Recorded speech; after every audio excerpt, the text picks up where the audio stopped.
Welcome back to Lakshmi Ramaneeyam. మేము Borra caves నుండి అరకుకైతే reach అయ్యాం. నైట్ 7:30కి ఇక్కడ అల్లూరి రిసార్ట్స్ అనే రిసార్ట్స్లో స్టే చేసాము. రూమ్ అయితే చాలా బాగుంది. 3500 రూపీస్ ఛార్జ్ చేశారు. అందరము ఫ్రెష్ అప్ అయిపోయి ఫుడ్ తినాలి అని చెప్పేసి 9:30కి బయటకు వచ్చేసాం. మళ్ళీ మా వెహికల్ అందరం ఎక్కేసి బయలుదేరాం. ఏదో ఒకటి మంచి ఫుడ్ తినాలి. అందులో మా వాళ్ళంతా కూడాను రేపు సాటర్డే అంటే నాన్ వెజ్ తిన్నోళ్ళు కొంతమంది ఉన్నారు. ఈరోజే కుమ్మేయాలి. బొంగులో చికెను, బొంగులో బిర్యానీ, అదేనండి బ్యాంబూ చికెన్, బ్యాంబూ బిర్యానీ తినాలి అని చెప్పేసి ఒక మైండ్లో ఫిక్స్ అయిపోయారు. ఇక అంతే బ్లైండ్గా వెళ్ళిపోయాం. మేము వెళ్ళింది January 26. జనం క్రౌడ్ మామూలుగా ఉందా? ఏ హోటల్ దగ్గరికి వెళ్ళినా కానీ ఫుడ్ అని అడిగితే no no no. New Annapurna hotel, royal Darbar hotel, 5 star hotel అలా వెతుక్కుంటూ ముందుకెళ్తున్నాం. కొన్ని ఫాస్ట్ ఫుడ్ సెంటర్స్ దగ్గర కూడా అడిగాము. ఎక్కడ అడిగినా సరే నో, ఫుడ్ లేదు లేదు లేదు. మా వాళ్ళు మాత్రం ఈరోజు ఎట్టి పరిస్థితిలో బిర్యానీ తినాలని ఫిక్స్ అయిపోయారు. అలా వెతుక్కుంటూ కనపడ్డ హోటళ్ళల్లో అడుగుతూనే వెళ్తూ ఉన్నాము. చివరికి వ్యాన్ డ్రైవర్ ఉండి ఇలా ప్రతి చోట ఆగాలంటే ఇంత పెద్ద వెహికల్ కష్టమవుతుందండి అన్నారు. ఇక మా వాళ్ళంతా దిగేసి ఇట్లా రోడ్డు మీద నడుచుకుంటూ వస్తున్నాం. పిల్లలు ఇక అమ్మ ఇంకెప్పుడు పెట్టిస్తావు ఫుడ్ అని అడుగుతూ ఉన్నారు.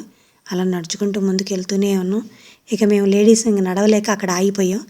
జెంట్స్ కొంతమంది మీరంతా ఎందుకు ప్రతి హోటల్ దగ్గర ఆగడం, మీరు ఇక్కడే స్టే చేయండి, మేము అన్నీ అడిగి వస్తామని చెప్పేసి వాళ్ళకి అట్లా ఒక 2-3 కిలోమీటర్స్ దూరం అట్లా ముందుకు వెళ్ళిపోయారు. చివరికి ఒక రెస్టారెంట్లో ఒక అతను ఒక 1 అవర్ వెయిట్ చేస్తే మీకు చికెన్ బిర్యానీ నేను వండిస్తాను అన్నాడు. సరే అని చెప్పేసి వాళ్ళైతే అక్కడ ఆగిపోయారు.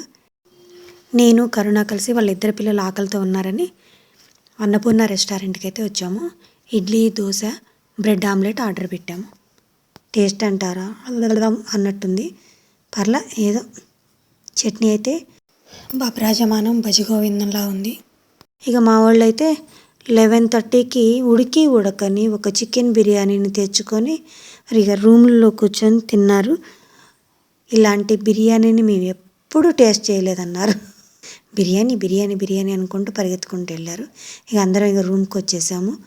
ఇక ఈ రిసార్ట్స్ వాళ్ళే క్యాంప్ ఫైర్ ఏర్పాటు చేశారు. ఇక అందరూ ఇలా డ్యాన్స్ వేస్తూ మంచి సాంగ్స్ పెట్టుకొని ఇలా డ్యాన్స్ వేస్తూ మంచిగా ఎంజాయ్ చేసాం. అలా టైం తెలియలేదు. నైట్ 1:30 వరకు అలా డ్యాన్స్లు వేస్తూ ఎగురుతూనే ఉన్నారు మా వాళ్ళు. మాకు ఇవి వచ్చిన వింగ్లో 20 మెంబర్స్లో డ్యాన్స్ రాని వాళ్ళం అంటే నేను, మా హస్బెండ్, మా బాబు రిషి, ఇంకొక ఆమె ఉన్నారు శాంతి గారని. అంతే, మిగతా అందరు చించి పడేశారు. మరీ ముఖ్యంగా అయితే అనిల్ అన్న అబ్బాయి అయితే సూపరు. అనిలే కాదు, అనిలు, కృష్ణంరాజు, ఆర్కే, మేమే ఏమీ వేయలేకపోయాం.